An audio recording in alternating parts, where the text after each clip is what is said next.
Okay, so at this point I still have some work to do with the blow dryer. I'm going to get into this last small section. I want to detangle that some more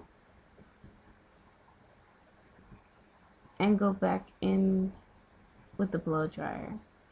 But that small section is not quite dry. But what I'm going to do is start working through my whole head, because my final step is to sort of, get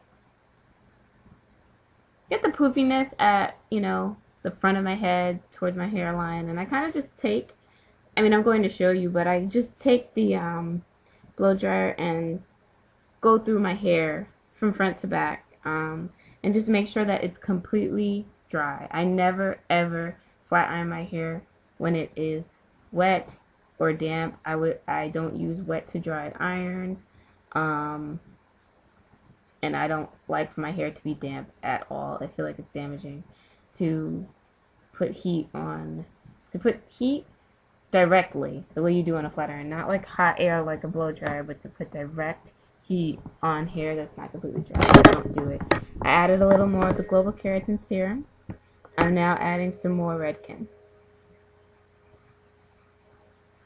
Global Keratin mostly on roots, Redken mostly on ends, because the Global is light and the Redken is heavy. Working that through my hands and then into my hair, to my roots. And I know my hair looks like a tangled mess, and that's why I'm going back in with my trusty Denman. But it's actually pretty smooth already. It just looks disheveled really quickly because, I don't know, it just looks that way really fast for me, trying to straighten it and going through it so much.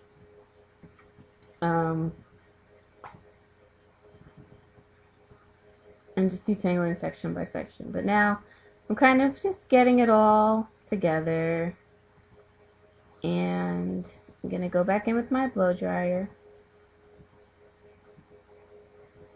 and just gently, because my area around my hairline is pretty fine, so I'm gentle with that area, but I want to smooth it out a bit more.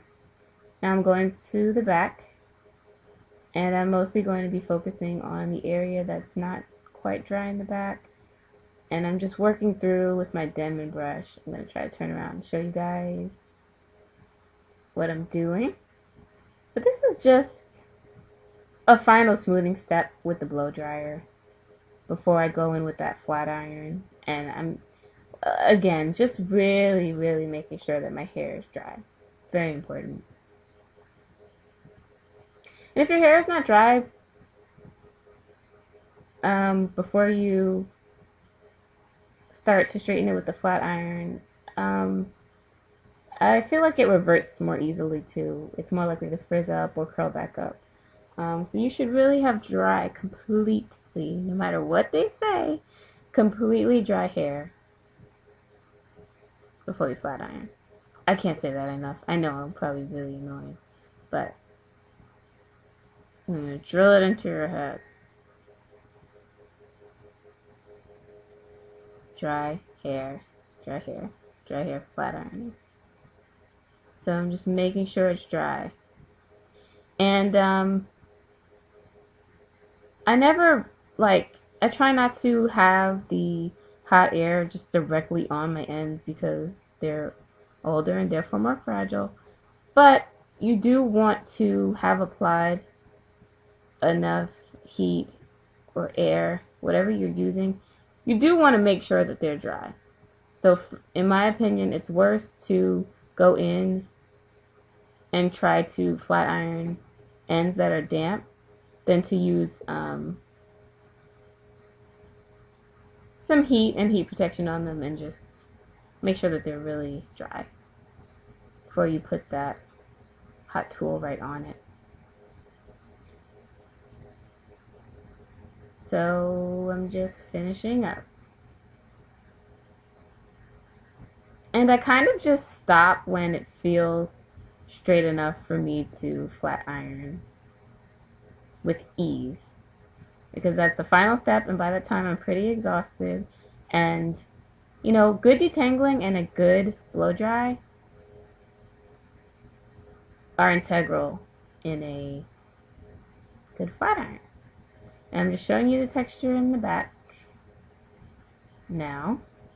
It's thick, and my roots are still wavy, I guess, at this point. But I'll be finishing up with my flat iron. Just wanted to comb out the nape of my hairline.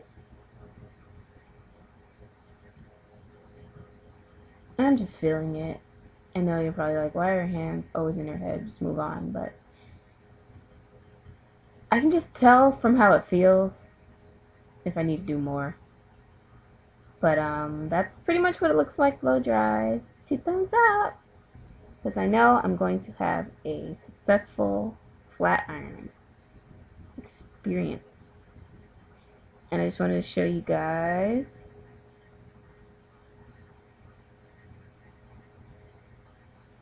as close as I can what it looks like just blow dried.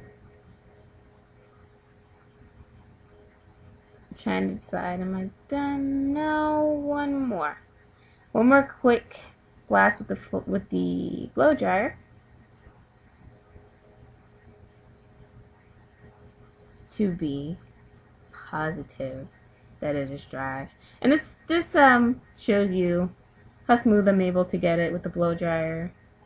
And also just want to let you know that I go through my hair pretty gingerly, and like I said, it's because I have different textures, very different textures going on my head from having, you know, both unrelaxed and relaxed hair. And you have to take your time with it so that you don't